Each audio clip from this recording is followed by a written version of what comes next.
nonsia ya mamu nyina adwo mamu nyina kwaba eba power 97.9 kasafidie so ewon kran Abebrese Street eho ene yewo Radio SYZ 93.1 TV SYZ yemiensa ene yakabo mu ayede Kasiebo yi ede esomo ene edei se nonsia bremu Kasiebo ewo power TV SYZ ene Radio SYZ so na Kasiebo yi emuhwente no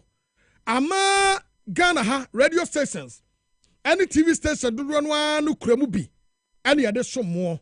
na Water Power 94.1 womu ewo Global FM 105.1 enso ewo Sharp 106.9 ewo Takrade Ensroma 92.1 Krankwanta Buam FM 88.7 ewo Jasekan Di Nyame 107.7 Wasampa Nananom 92.5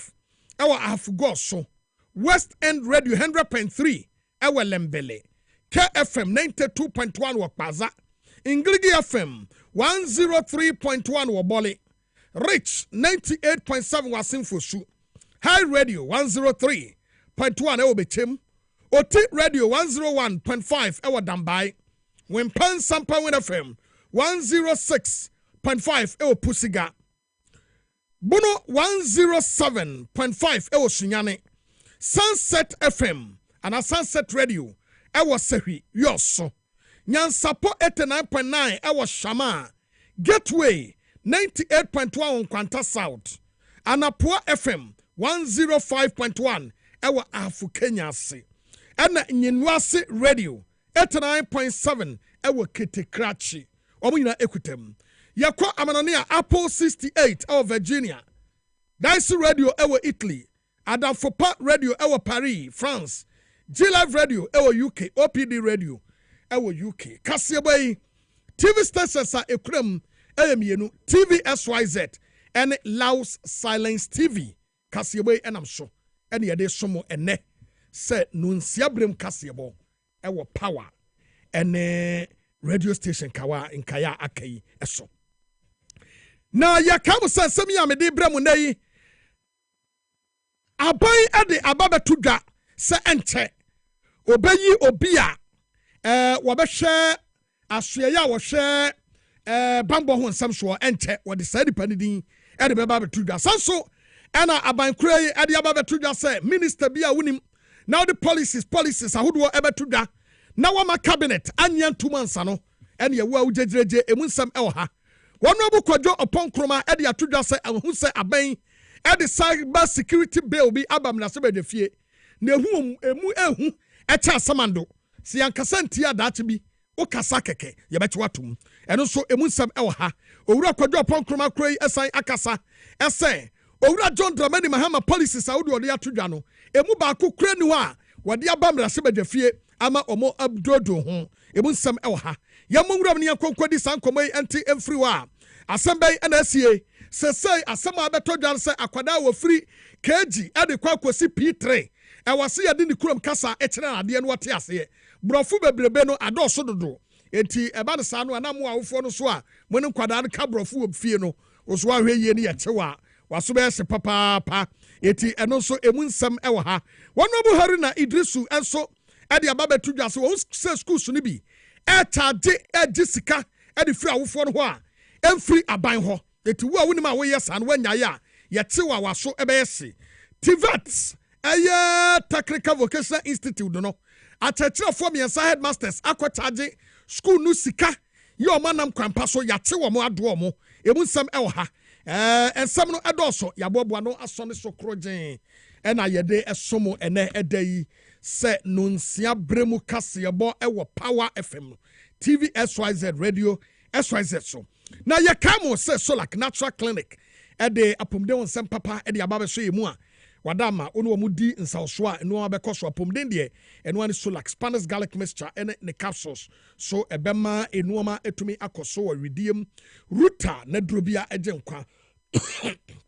ruta dro eye edu papa ntunya binuma eboa Ostak real estate nso ena eden sasepa abeboa ye mensaka enso ekuramu pampe se bomoden na bra bagibi now so be sika wani ebeje Haxa mixture and the capsules ay all satanfo Medimosis Diagnostic Center test bi esikoye bia no fabra ho Little George Health Shop otondro ye wunya bia ebeboa apomden padro bia wa hwa wunya bia no call Little George wa obenya bi 3P garlic mixture pure natural health and wadi adu papa yi ede aba pebie na wani enye Power Specialist Eba Hospital Mami Beatrice Kosu adua ya de jirikajiri e de aso Kasiebo mu sanso na Let's Talk Educational Consult so enso ekuramu dendende ya nwesua papa won betumi aboa simprimasi edu no eye MTN wo momensa ka promo no eno so egu so a omadaro ma mukuramu a eme ye de Kasiebo yi de esomo na fei ensam ya ye de ebai ena midin ade okumangra di wan for heneba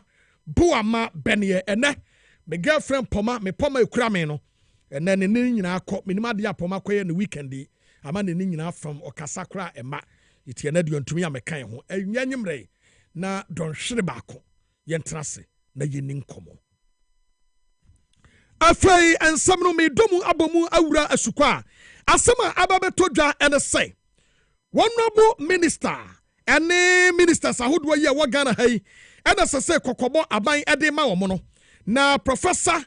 Kwaku Danso Buafo and what this same way at the Ababetuga. Ya na sama wa kanyina ne say when you nte say minister Sinibi asoria ana yebeye kotodwe yebeye nantwie mowerɛ ye no ye the policies biaba ye de ebema nipa ho atono ene na sefo wose sanuoma we nyina no aban ne de hwehwɛ e de aguna kwan mu say aban biara na se minister biara asoye biara you are this share edi guna kwam se wode beba no woni kan enfamra cabinet na cabinet e wa approve ansana wo mo agiatum na wanye saade no na wo de wall pe edi kokotudwa na aban ne chewa wa so be ye shima yankwa homa so na yene senior political analyst Dr. Jonathan Asantiotre enkwa twenkomo fanfa saasem ya ho yewra wada Roma ye mo akwaba na bokode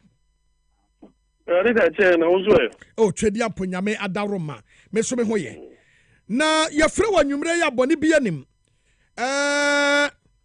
wo pania wono na secretary to the cabinet Professor Kwaku Danso Buafo e de ababa tudwa say any policy ya ministry bia pesa wode ba no aban chese won famra cabinet for cabinet approval ansana what the ababa tudwa ama Ghana for atibi wadaro masan komo yi politically wujina kira wo na san me da wase awo mamintia ya fana say we tiefo na wa hwefo nyina enwumre yo I would want to believe say bia omampeni ensa ewo mu na wama secretary to cabinet no etimi actual characters. Now,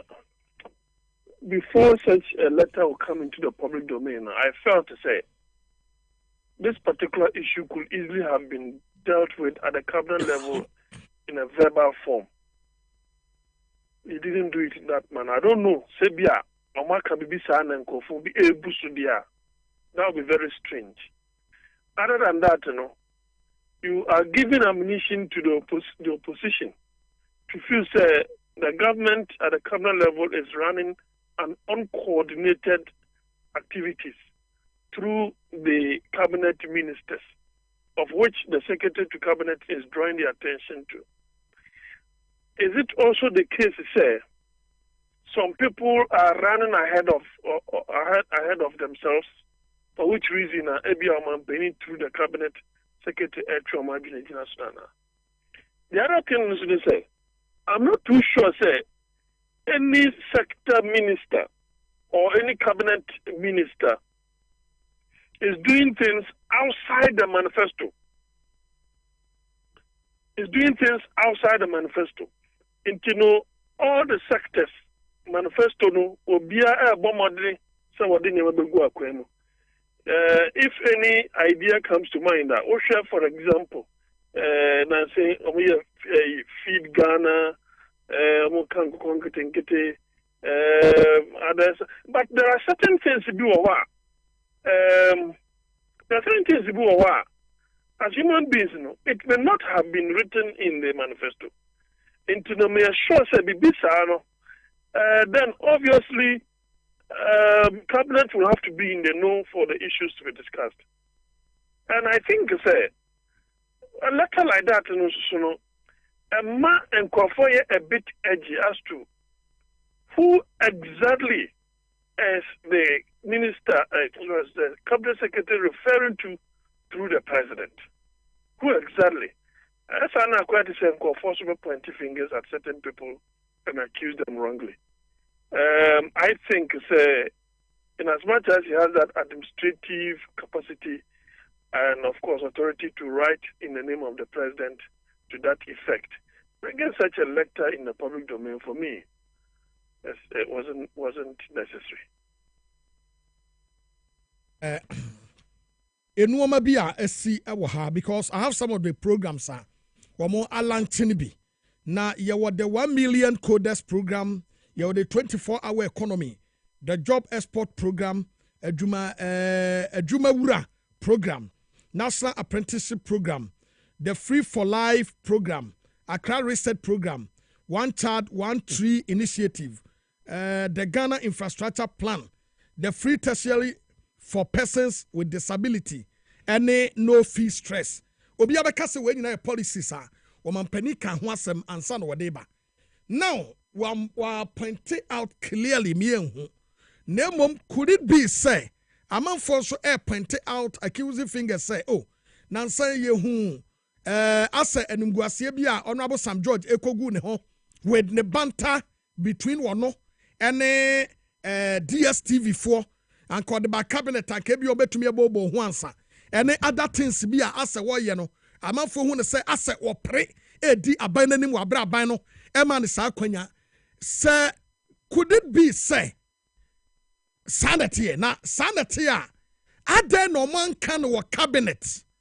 am man tiase ana say ministers ni bi wo mo mfa president na sam enye hwinti ana ye wo so mo de ba badwam na obi tibi. I don't think we have the latter part of the question. That is what we've got into. The president is now on that president.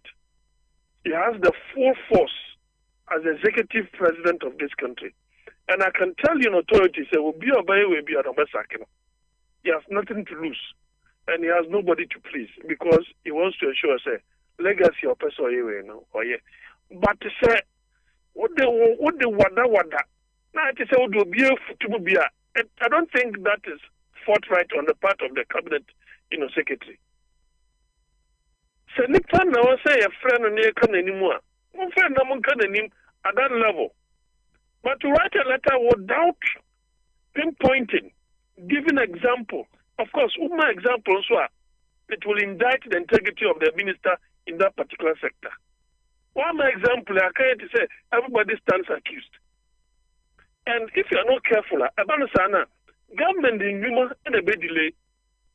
Essentially, if things are going as there are other sector ministers, they have done their own re-engineering, they've been able to, as it were, go in accordance with what the budget is all about. Some of them do own budget allocation, and yet they are running the ministry. So I don't think that we would need any letter that will stifle the progressiveness of some of the sector ministers. If that example is anything to go by, the president has every liberty to call that person to order without necessarily writing and making everybody feel indicted. I don't think that is proper. Also, the baby, who make key statement to be ho. Besine, a lot of ministries are complaining. Say honorable atosapon budget na atoforsen. Budget no muridi and sikana was all the ministries. Emo mudi ye jumano. Still, some of the ministries in the beach say, Oman Sankanre. Enti otukwan kakra na se bia donor support and then I say for no mudi ye juma. And a lot of ministries are complaining. What is the matter? As Abanya, wabedi amamuo so pen, wenim sadi and totriate. Na besim na the finance minister, every budget, every media review budget, every aba. Ya wababe ready budget tosum yinu. Na still now, some of the ministries ni bi nyɛ sika ɔmo de bɔ ɔmo bra no ɛbɛyɛ dɛ na ɔma no akɔ anim. The larger picture, no, of course, they are managing the economy in such a way, say, among persons, Kadudona, urban war system, a bit to me, creating inflation. The releases should be backed by some kind of productivity. And I think that so far, so good. He's been able to manage the economy on that. So it has rather taken sector ministers, cabinet ministers, their own re-engineering and connectivity to be able to raise certain funds, to be able to do A, B, C, and D. A case in point is the agriculture signing 154 million. I'm yet to see any ministry signing 100 and bringing into the picture $100 million. You know, Uncle for complaints, finance minister, on to Fanema being Mayano. Obviously, they have every reason to complain because it to me say, if that person does not have the right network and connectivity, the ministry will grant you a halt. And obviously, no, and no crack on a grassroots also complaining because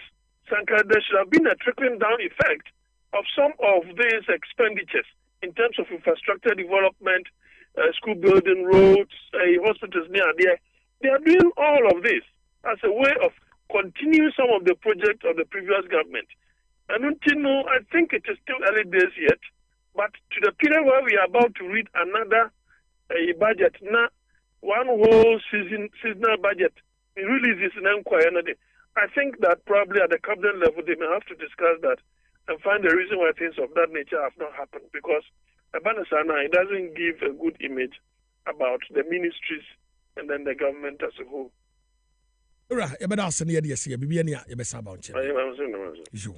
Adofo opani amote say na ye no edin komo senior political analyst Dr. Jonathan Asantiochiri and yatene kanunti ye besere wura to force say some of the areas ni bi wo ha o meskanko esan say ministries ni bi wo ha they are complaining bitterly na Eden say nipa de bebie na no be babo nti be criticize wono ana ban say sika enyama na tena ye but still ye ready budget awie call the second phase of the budget ya ye media review budget awie ye call the next one so ente the new budget eba betuda now the first budget na was ye de bo ministry no ho abrama otumi nya sika tumi ye ntoto ye no be sin de se bi nko ya wosoafo de be na atena ho no wa ye adwuma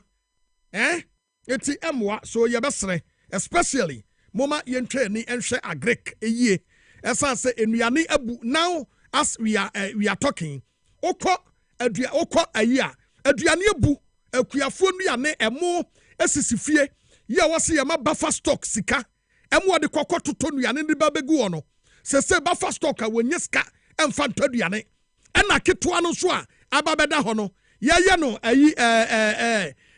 baby a yede akwakoduru no kokofu borbo wunimu a yempaso nuanimu a yempaso eti se buffer stock no enye sika entaduane na ne bo ayefo no a yebetumi atagu no the food is still there and that's so ho akuafo no ho and no one is buying them. It's very bad it yebesere wura to force say wunya release sika for buffer stock emo mu ntaduane amo entaduane ngu ho because eno ne yahotoso yebetumi rely on what you say eno ne yahotoso yebetumi rely on sabamba ko na ba ye no ye sa na nya abanya waba no so ye sa enya ye be ka kire no eti release money ne ntonu yane ngu ho na nuane no fafuom ho essay wa bra ba first stock betumi atagu ho no wotena yetumi release that is better ti yabasere moma ye hweye yamomra mu biema owura John Dramani Mahama akasa e de afa ne chiame hene so honorable Felix Kwachi Ofosu na enkomo no ode afa ne so no nyina no say amanfo asase criticize say efri ebra Dr. Omanebo ama efri mu no enya de omampani aye na dwe so obayi osoafo fofora wo be hwe ye bambo ho nsam so na asasi aye amahodo twipini yan na wo mu hunu aye na Ghana ye bebomu Ghana mudi agro beto asem so ene na sefo no ye ni osoafo bia wo ha obetumi agina mu obeko ama yen wosoafo ye de ne hwe ho se wo no ene wo hwe akiri no wono so na hwe ni sikasem wono akasa no kra no wo hunu yanya no ho etu obi a wono hwe sikasem ya fe no okope sika dia bebo no man no bra no no ankasa so ene wo say gire mu say bambo soafo a eden pa enu nti e wo say yenya osoafo a obetumi yagire mu ama wakonkodin aboa maganda tumi akoso sam semi kane bambo soafo ewo NPP amanyokuo no apenso bimbila mrase badwani Dominic nitiwu ene wo de sasem we ede aba betu dwa say enyenyem bia owura John Dramani Mahama eye wo den yana so betumi ayi osoafo a oba behwe Ghana na waba bebo ye ho ban na wotena no ye ne bia ba meto ye na bimbila mrase badwani obi say na no na honorable Felix Kwati Ofosu ede aba betu dwa say sasem ye bimbila mrase badwani wo ka no eni ha na wo no ho a esanse eye nipa mu a ena ofiri mu na yebeka ya August bosumi no ne da na etoso nsia adupre ekobo fam ema nipa bebre afamu hwere wonkwa owura John Dramani Mahama esu ya wonya enuyeye na eno no okwakwagina sese me kwakwayi ni papofra amadu na tese ase wonwe woman ne ho yie odwe woman ho mo firi mu no odwe wo ho ewom so owura John Dramani Mahama enye ne din so betumi abo obi din se okumangra kwana kokoye sa so yeso otira obetumi ayesa na emom ewo se yetumi ginam ne yeyema ya kono se de be ya otira obi esom woman no a obetumi asom woman no eyie eti no yen se Honorable Felix Kwati Ofosu ababonten ababebo nsem a owura Dominic nitiwo bimbila mrase badwani aka no wababebo ato agu se owura John Dramani Mahama wonsuro so obeyi soafo a obehwe bambo ho nsem so Nemo Doctor Omane Boama ene edom na efiri mu no wada so esuo a ente edin ye se fata no wada nipa ndin ede beba betudwa yeda wase papa Wonobu Kwadwo Opon Kroma ede asembi ede aba betudwa asama wade atudwa no wose ehu papa na sa ye nyina ya nsori antia ene ye social media ene obi agina so yi wochena wobebo wane yakase se social media so kra no yamowa ene wakobo wanti ba bia wo bia no yenkonkopel ne yentew ne yemfa nkotum wose sa nuoma ne yade bia ano ohye wode sansam wei ade tudwa se ana no wote se owura John Dramani Mahama akoka se yebetumi atrezi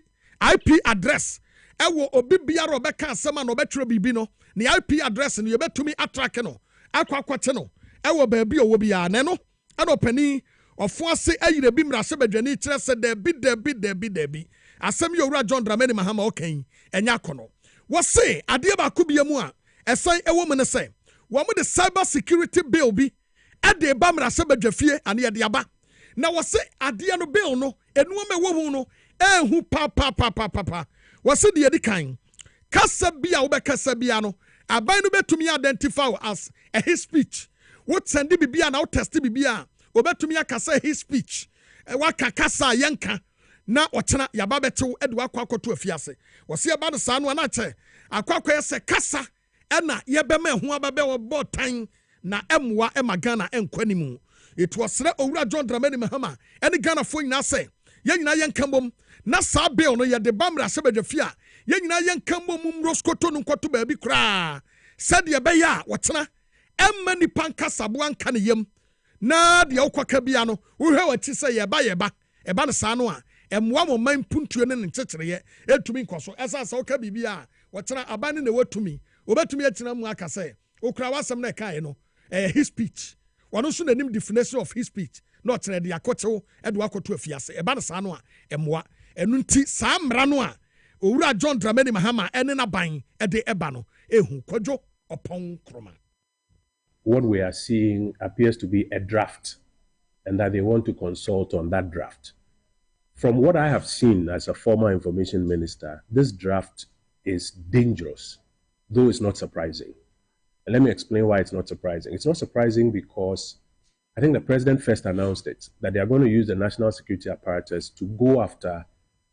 people who make comments on social media that they consider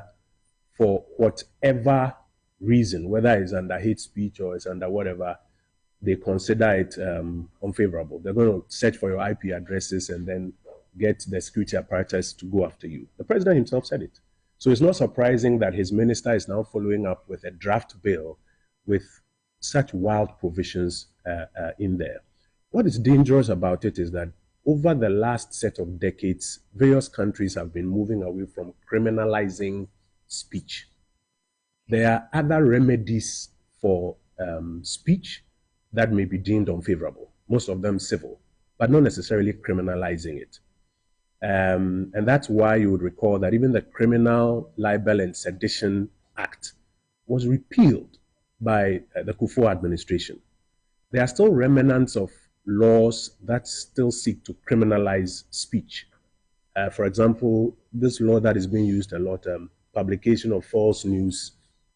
with intent of causing fear and panic, is one of those laws that actually still needs to be repealed. Instead of repealing that to advance, democratic freedoms, the government is now seeking through this draft that it wants to consult on to enact legislation that will now even ensure that when you put up a comment in your chat groups and they find it offensive according to their criteria, you could go to jail. And I think it's a very dangerous, encroachment into the area of free speech. The government needs to tread cautiously. Why ayansama honorable Kwadwo Opon Kroma wade etuga. Na sasemi me yensentwire ni menso mesre ye mampani se wono no asoma Sam George dia ene na daroma. Criminalizing speech. Emwa wo man chechereye. Owura John Dramani Mahama we communicator, with communication. When him say kasa yen criminalize no. Sa publication of false news no kra no a ewo ye mra ni mu no e wo se ye free ho. Na kasa no hote. Fine. Obi beka kasafon a obeka kasafon, obeka kasapa, obeka kasapa. Nemom say ye begire mu chenchire twase ye de mra betato so obi ka asam a yen kasa his speech. The last time metna ha ka asem bi say and this yaman yokuo hye mra bi wabra no mo power. Emra no anri MPP o. Causing financial loss to the state. Emra na anri MPP for Nemo NDC no asese mra no free power no ye de sa mra no dwe na dese e de bi koto prison mo wuye munhwe ye o ewo mra mo sese ne nanu o na watena because ye kasa ye his speech e krom ha anka sa minister no a Sam Georgia what the sa mra no e de ko parliament no wo ye number 1 person e was say his speech ye tene wo ho wono because ye to krom ha yenim sem mo kaye sa LGBTQ+ no a wakofa homra baye no ensem bia ne ho a wanka bia nti yesra mo moma yenya hweyie na wadi ehu o yo moma yenya hweyie no wotena because ebetem wankasa yo wo sato ho a MPP be yusu kama pa mo be yusu e wo krom ha yo wono bu Kwadwo Opon Kroma biem asan akasa na kasa wakwa kasa no wasan atechire nsemu ade atodwa se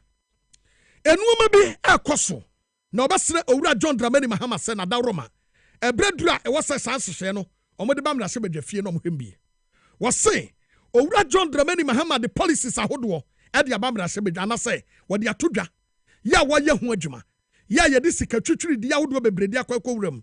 nanso sa sika twitwiri di ade awuram no emra no mu ba kokora ne ho a abam na hye badwafie anasa san hyehyɛ policies no emu ba kokora ne ho a abam na hye badwafie amam na hye badwafo ebobo ho se ye anasa enye wose saw ha initiatives ahodo Owura John Dramani Mahama wode ababa tudwa no emu ba kokora ne ho a yaginam akase eye ananye de edikan wose 1 million coders program Owura John Dramani Mahama elanche ye no besi ne emam na hye badwafie the 24-hour economy or the asempa na bo and also emma mrase bedwafie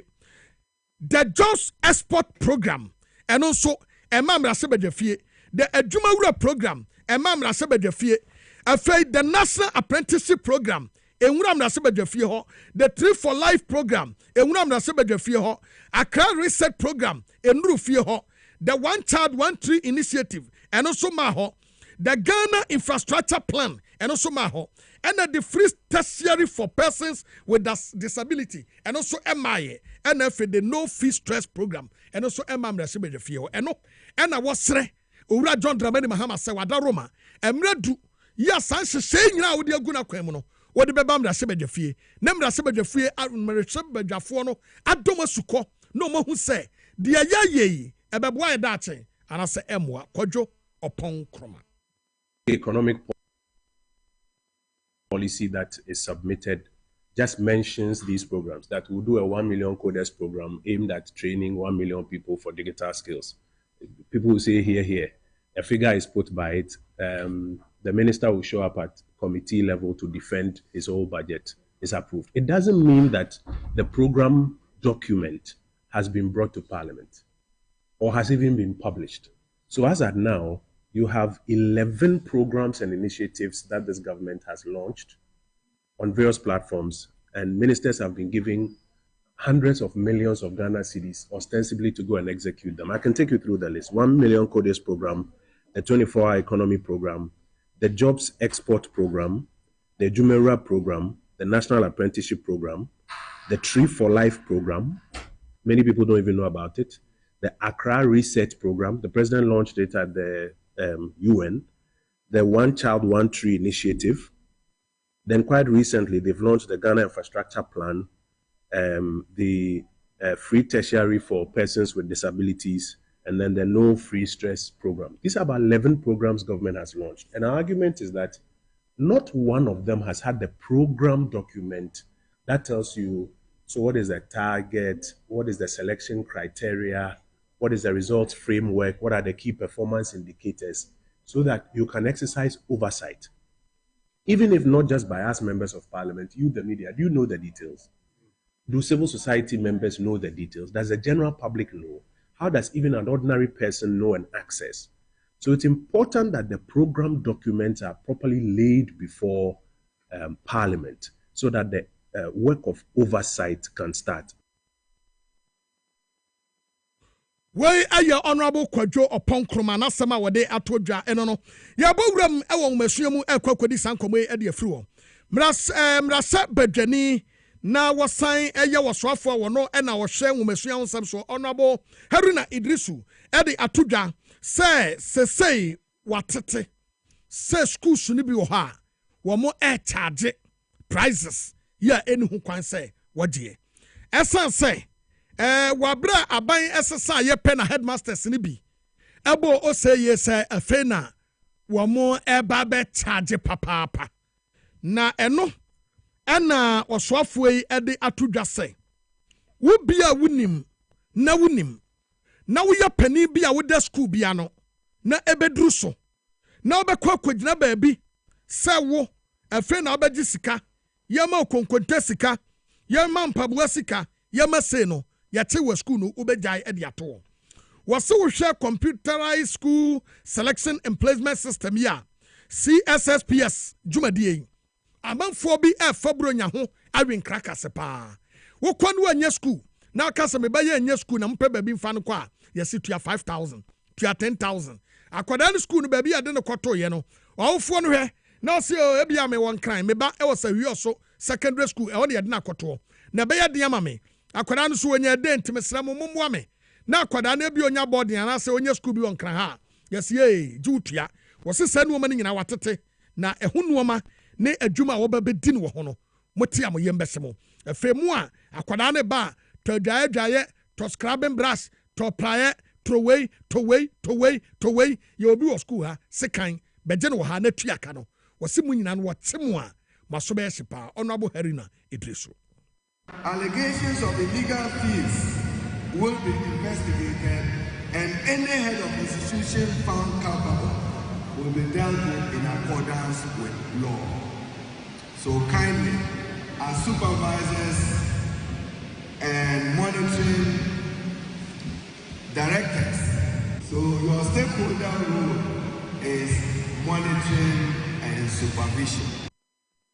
Why I am some honorable Haruna Idrisu wade atodwa na school bi ewo suhum ya ewo suhum New Town JHS enkratoe ekoma mo yenya ne tie se mo charge nkwada no 300 Ghana cedis for school mock mo se mo koye mock mo je 300 Ghana cedis ana mo se nkwada no meda school ho awofo bia betua 500 Ghana cedis with the bomber 800 Ghana cedis ewo JSS for no na yate awofo ne de aba si amfanto monim se munim na mo nya de mo ye no eye suhum New Town JSS wo ho ana mo charge 800 Ghana cedis say sleeping fee nkwadaa no beda school 500 Ghana na adom koda hotel ana mo tro mock mo set mo questions ama nkwadaa na tro ye anya wa yaki o eye mo na mo set ama nkwadaa na tro wo mbetua 300 Ghana cedis each ade wey Ghana Education Service animu ye be se GS nkrabate wo suhum se Newtown school na wo ho no mo investigate wo mo immediately se etesa wo mo ntwa so na wofo na ba fie ha se anya de ombetua na kwada wontua ye so ye hwe no ye bo no so first kanemra etimada Roma moma sa asem no enko nwomam na ye hu se de nuoma ebesi akọ afa yeda so ewo nwomasuye mu Dr. Clement Apak ayo sofo be de akira wo hwe nwomasuye ho nsem so na wode aba betudwa se ana no wono Buhari na Idrisu ede koto dwa chekire mu se no akwada no kasa ye wo no ewo mu no eno eda wose ye de kire na de efri ni mfiti ase eti efri kaji ede kwakosi eye ayi no efri kaji ewura mu akokosi ebia class 3 no wose ye de wono ankasa de kasa ede kire no dagate a ye de dagate ede be kire akwada no fikof so ye kusasini a toma na ba toma wela alafu be sikasege na waje so kama no okofie akwada no efa buku no a wonim se alafu be ne yatro ne ha no ene yatro sikasege wo ha ene yatro nam e wo ha enya brofo chenchene bia akwada ketwa na afeni ye de professors brofo e de jira akwada ya pampam akwada ketwa brofo a wonte ase no osua wasitin tontan yetwam eti akwada no be school no a toma no waje so na aba toma wala alafu be sikasege nam kusasini osua na de awie okofie dagati ni osua dagati wokọ sehi wo wote se me wote pa ahio eya wo ma me wote se ma me wote pa wawie okọ school oh echerani wote dana me ho ye papa no wakana de no wakọ ni fie kama wose sadie no yensase yemfa nsese nkwada no na kasa ye wunum no yemfa nkyerɛkyerɛ no ma ne ho ento no na mmom se yenya sanu ma no na afe na brofo kyenkyere twan wode so akwada keto atiri so je se okofia ne papa kofa dictionary any Google no akwakọ bi sarasa tankra eti Honorable Clement Apak and what the Sansam did to Dano Tim say. Honorable Buhari na Idrisu, a church and semimu, no de two Dano, a man for bebre, as I see a cacao some, and an idea Messiano, a say or say Ninano, a two bitra, and the Ubesia Quadaketwa, Ubisan say what to send him, just okay, how are you? And son away Yano, and also dear Tantan, no, ye just send woman in Yamu, a Korebia can crum castle cruma. I'm yen ne watoye and the brofo chinchine channel iti no na sansemimu anama University of Cape Coast Department of Basic Education Dr. Joyce Teria Mensa wade atudwa say yi sadie die be yo hey said ye besia bo nkwada ne pa esan say wono ankasa ne kasa mu wonim say go ekire kọ come ekire bra tena say sit ene na sefo eti akwada no obenyina nyina no wo ka sit onim say tena se ho asem ena wo kan eba ne sa no a eboa ne bie na dwen mu papa wo de sansem wei e de tudwa wa bra na city breakfast show omudi dwumadie no de sansem e de tudwa wo so. The Honorable Minister for Education, Harun Idrisu, has asked me to clarify that the policy directive he announced on Friday regarding the compulsory use of mother tongue as a medium of instruction in our public basic schools is confined, emphasis, confined to KG up to primary 3. In other words, KG and lower primary. Having clarified what seems to have given a few persons sleepless nights. Way I am some Dr. Clement Apak where they atudwa until said ye mo amasensan wa konkuro ya mpe obidia sen komuno from KG basic class 3 omonka ho akane ye ko school speak English da bia na way sensen wodnyon ko komwa efe brofo kra kasa no nipa ne ntumi nka bi da bia don't speak vernacular na efe wa honhono sempompo efe no obi nya asem no te brofo kakra che wan ne ni wawu kra wa hu ena ya ma free range si enka ya twi enka ya sawi enka ya kasa bia epe wo school mu se de be ya kwada no beti ase no eno so de eboa iti sa kwanya we de ya so mu yie twitwe pa ya ebeboa yen ya to so na ye ni sa enkomo yi ema enya kono management ya wo mo eda Ghana TVET service ede ababetu dwana wonsama hodo a woka ne se eye empanimfo bi a wo mo ye nipa mienso mo da technical institutes bi ano akwakodi anyambrasem bi na yate won ya wo mo emamra ene wo mo adie wo mo tese Aguna Suadro Technical Institute ya on fifi mantem. Sunyane Technical Institute ya wabuno region. Ena Medina Technical Institute da ewo Greater Accra region. Sa empanimfo akwa kofa sebua kwan so. Ema enuoma womo charge no on approved charges. Ena womo charge. Na nuoma womo charge no bini. Omo tia se wuba school wa pe de edi kan yabeju admission fee. Ni ade boarding protocol eno no ebia wo dey open boarding na so boarding na protocol ubetua e wo so obi di wanim na open boarding house ma wo na unya ba bi da afei fees for changing residential status day to boarding ebia kwada ni nya day officer wi oso no waba Medina Technical Institute na woni ba bi obeda it is opese yamane board na dan de bi wo ho na mo before so benya bia dem no J headmaster utua bribe edema no na wape ba bia moada etie no so no emu de e wo ho ya eno so mutua afei fashion practical item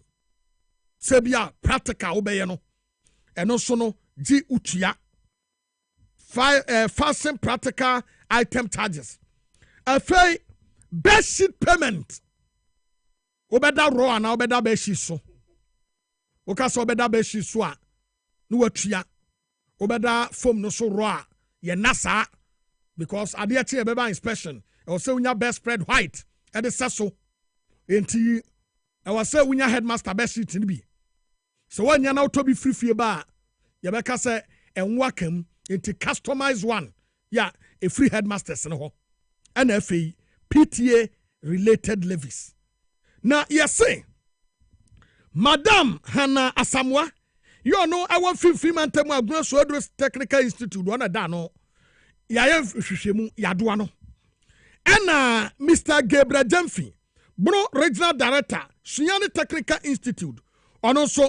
yamia no ena engineer Juliana Nkrumah Greater Accra regional director Medina Technical Institute akane no na bone na mani eba ne sen ya senanse maji bonia tum sronkum bi nipa miensa ya bo mudin ma 2 bema 1 why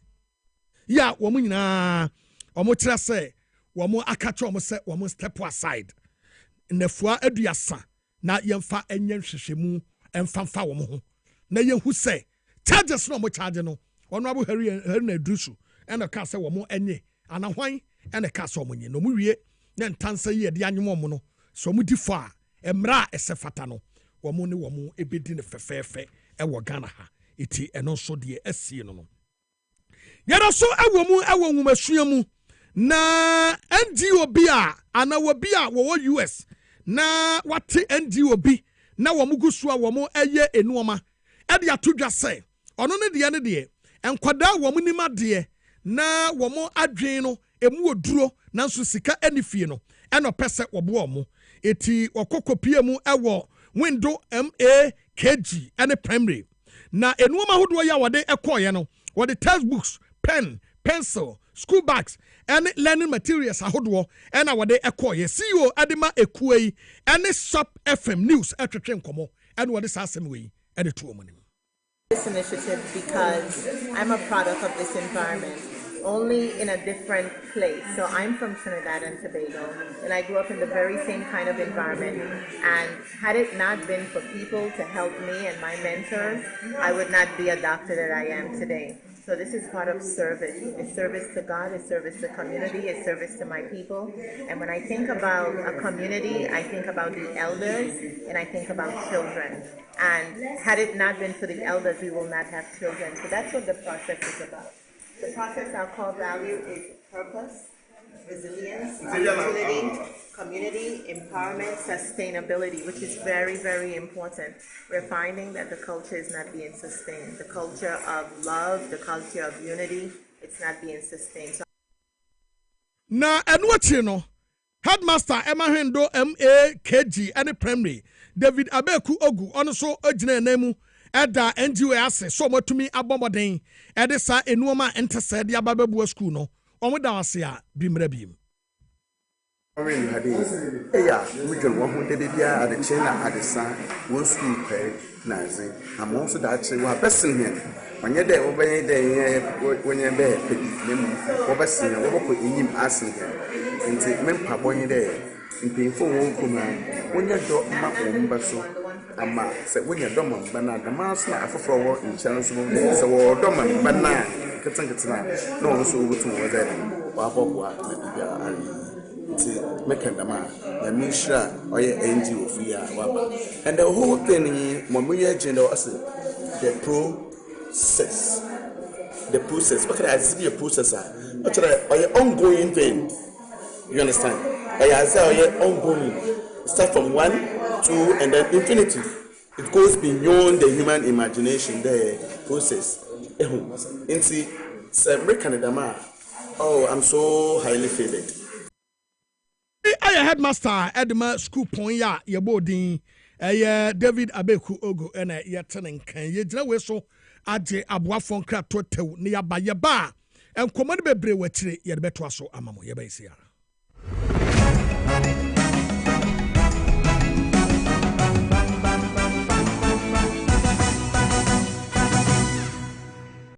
na ede na aya obayi a oda forma so ne yafunumu emunumuni oh Mr. Entry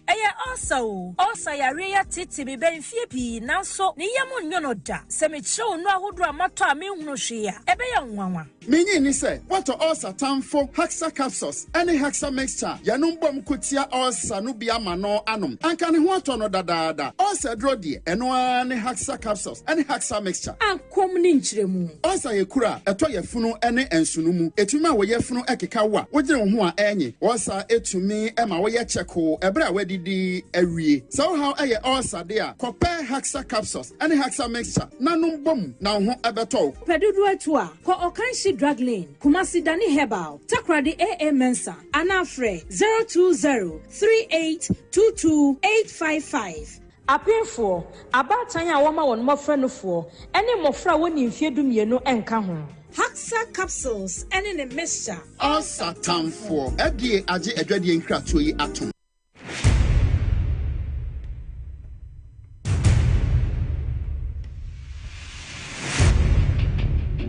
The average human body mass should have at least 60% water for optimal performance in any physical or mental exercise. We can help you maintain it naturally.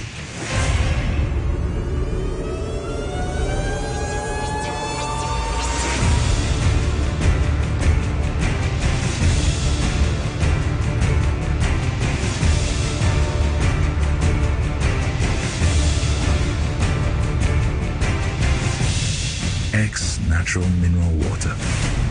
Simply natural. For bulk purchase, call 0596 273 546 or 0596 273 547. This advert is FDA approved. Yefem na kwa me taxi driver na enkane na misisi so misisi na kame na to na twetweme binya 3p garlic misa no aboa me pa that's a miracle bi wadro no just ma funu kra so di sia twimi ankasa me humi esi so me humi ana esi so obeka se dia bibi hye me so bi no na ye normal mi bi ne ti no ti pa me sa 3 days ni na edo na ankasa de nyankopon de ayi bi ahodi che ma yi bi nya sam ketwa ana se we de me fro aka so na me fa hye me nkwa no me de abe fa 3 years ni ana asem gina ho a me nemu se hwenya hye me kwa me dia me ko bia mo so much medru aba 6 years ni o tema dia me ye ma je se ene me jai na Saya le nem kumi preko. Ene 4 days ana me koto 3 garlic mixture ni. So ma me kase yankupo no yam se ende ya me no kase. Me ho atom ya me din wa me ntiase. 3P garlic mixture. Ubenya bi wo mamu pharmaceutical shops and herbal shops Fred Piwak e wo 02489288824 and 020100002.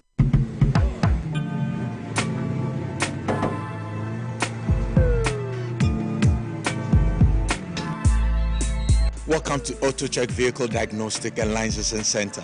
I hear my car can be checked here without going to Accra. Sure.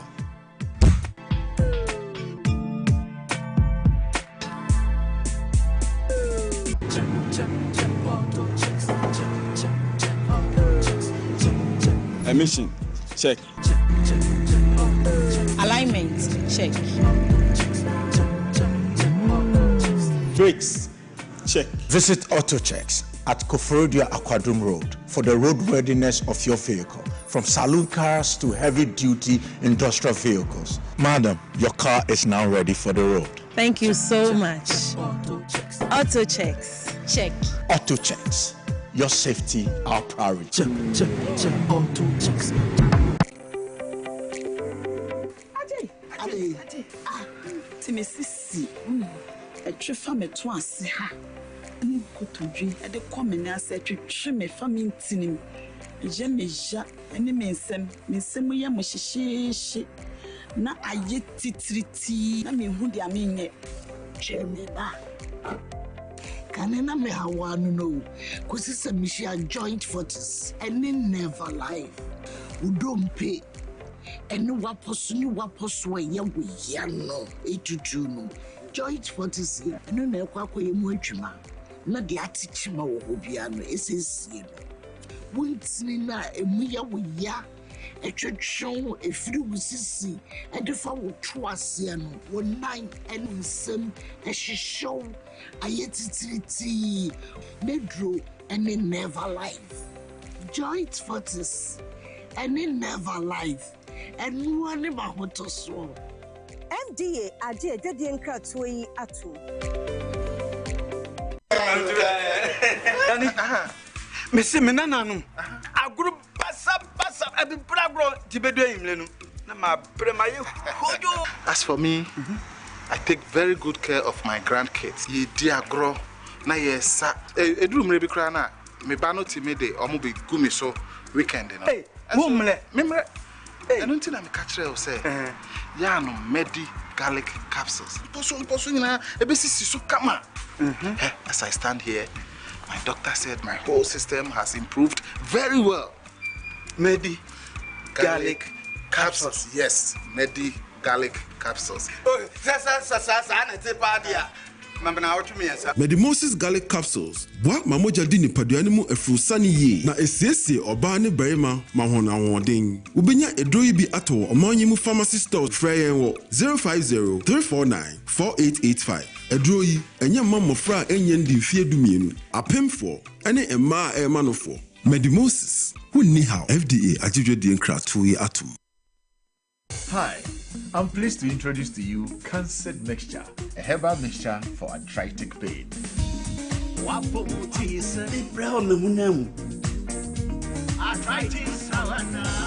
it's me. Cancer Mixture, no, Cancer Mixture, no, Cancer Mixture. Yeruba Biara na Nudruo, Morio ya, or arthritis. Cancer mixture, obey Juma when you put your inside. I'm a pencil near grand. And if you do dinner, menu on your market for your button, I want one menu for. First, baby, I'm from one Sanka, saying and Susan, Bonibiara, home doctor, and I report for FDA Med Safety App Nodo. And Katui, FDA, App Nodo.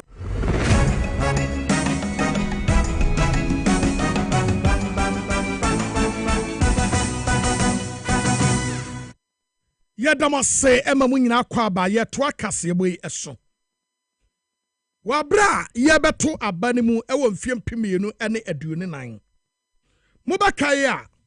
ewo gumbe show dwumadi so yade nsem bi ade to mani mu opanin bi ane yefre no nana boate ya no wo sahwibo ako enkrofo bi ekoto se no so no mo ye NPP fo ekoto tutuo woni fie etutuo bɔ no etwitwa ne sekan nanso na esanse wono so wonam ho kwanti sekan no entwa no etuo no entumi amba nwura ne honam ne mu ema abrantie ba ko na oka ho mpodie ye bowura ne dam esa ne dam mu nuoma ene ni TV ema abusuya pani sisi crensel ene oto TV ni bi ema ye de koma no e wo sahwebu akon na abrantie yi efra na naboachi ekire se efri sabre no asasem no esiye no NDC chairman ya no wo Western North region chairman Bigedu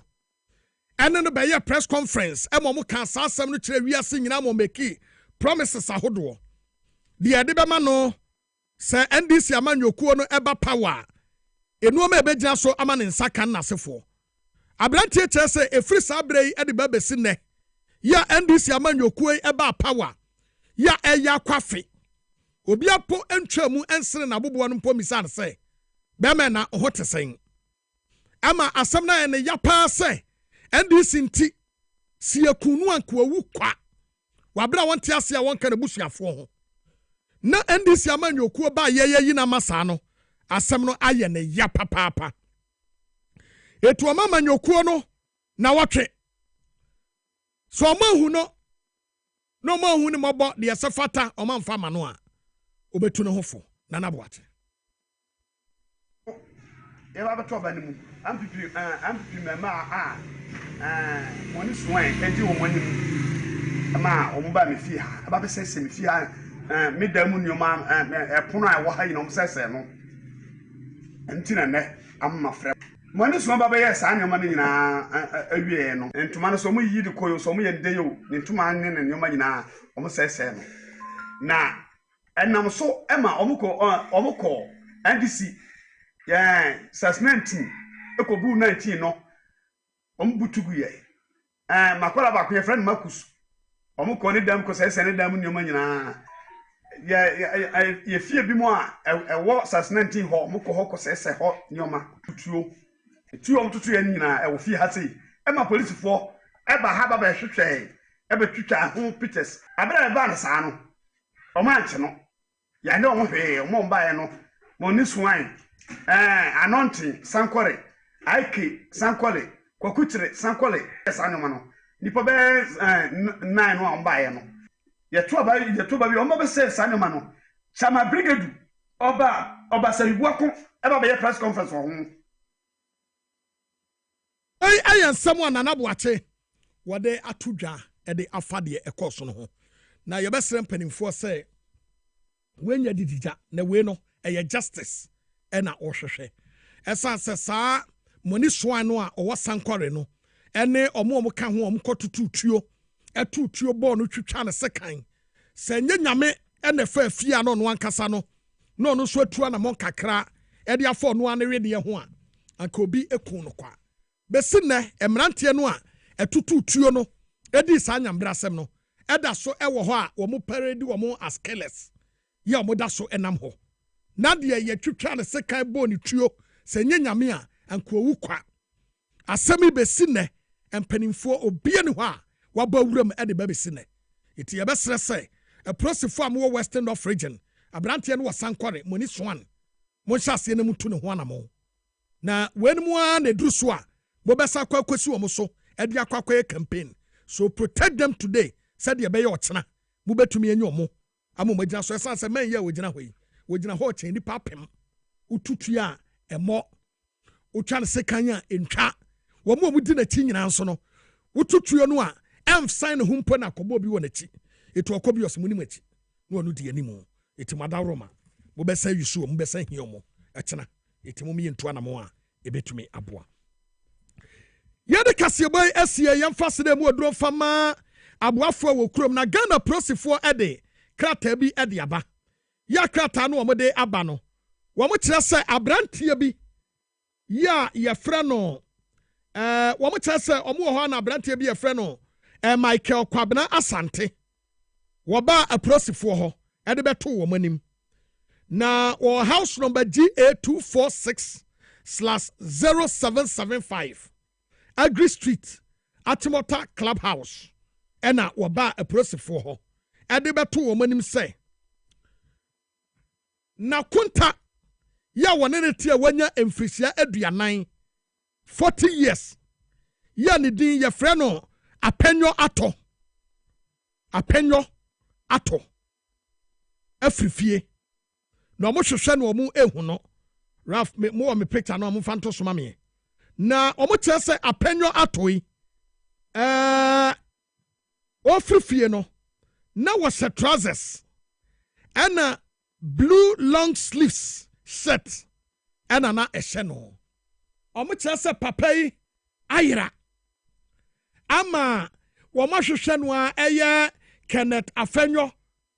ato wayera me yɛhwehwɛ no a yɛnhu no enti ubia wani abɔ ɔpani anim no ɛwɔ baabi no wada Roma momomɔdeɛ na munyi aprosifo asutre ɔmo kyerɛ sɛ wɔyɛ mentally disable kakra na kyerɛ sɛ adwene no ensi so yie etie bia wo nam baabi na hu ɔpani ɔda TV so yi sɛ wɔte mantwea baabi su fa ne kofie na wayera madaroma number na eguso no ya ɛyɛ 0249 533 620 ana 0249 302 483 no wadaroma baabi a obehu no bia no wɔte ase o wafiri mu yi aprosifo asutra na frɛ number yi na ɔmo mmra mefa no ɔmo ɛda mo se papa ɛpa yɛmfa sede mu oduro ɛmfa ɛma MTN wɔse wɔmo de mensa ka promo ɛde aba wodi ane sɛ ɔbɛ download MTN app no na wo download MTN app no pɛ na wahyɛ aseɛ ɛsɛndi sika wodi send 1,000 ana send 2,000 every day bia no wotumi send 1,000 na 2,000 wɔn betumi akyɛw 100 cedis ana 200 Ghana cedis every day wɔn ɛde bɛkyɛw ama wɔnya sika ɛde agu bɔtɔm na weekly bia no na wɔtwe bia no so no wobɛtumi anya 2,000 Ghana cedis free of charge ɛna at the end of the day no a wɔn ba bɛkyɛ sika no nyinaa no wobɛtumi awini up to 100,000 Ghana cedis MTN was say everywhere you go one woman ebedin south 20 fa ho jim na MTN enye waya ebetumi aboa Solak natural clinic see fa to Ghana fo nyinanim say yade ba ko waya ne ho silent killer eye pressure na we wudini papa we very dangerous the way you see ni pa free ho fedede no wan hwe ye wo hu no na ye ono a ene wadi sa adwuma no it was a pressure ewo so severe one woda na dwo wontumi na fabra no beboa wo amwada bra pressure no ebe kofom bra wo kidney no ebe restore bra wo liver no ebe ye kama liver any kidney function test no test ya was for 200 Ghana cedis per fabra na wonye test no emfa ema wo owie na problem bia ho 300 cedis wo de be saw yade amwani age etu de yale se obetu anamon no akọ Solak Natural Clinic o kokomlemle wo be Harvard Senior High School no the number is 0553 932631 0553 932631 Spanish garlic mixture and the capsules edi no papa edi aba na wasi yamfa to Ghana fo nyinanim say edro na wode aba no wonya bia eboa papa wona se tata ya Spanish garlic mixture and the capsules wodia no wodun so bebre bad cholesterol menstrual disorders arthritis halitosis gastric ulcer and ne yeka ho no Spanish garlic mixture and the capsules and edura ebeboa Ghana ha fa ho jim na pesa duro ni bi obatumi afra mu 0266 114111 0266 114111 Ruta natural product wasi amfa to manim say Ruta mixture etu malaria fever se deku ema hoto eba Ruta Titanic etu typhoid fever se Ruta life na ne sradie ni padua mu hohrum ema ahotoba Ruta na duro bi agye nkwa wone Ruta entwetwe nkomo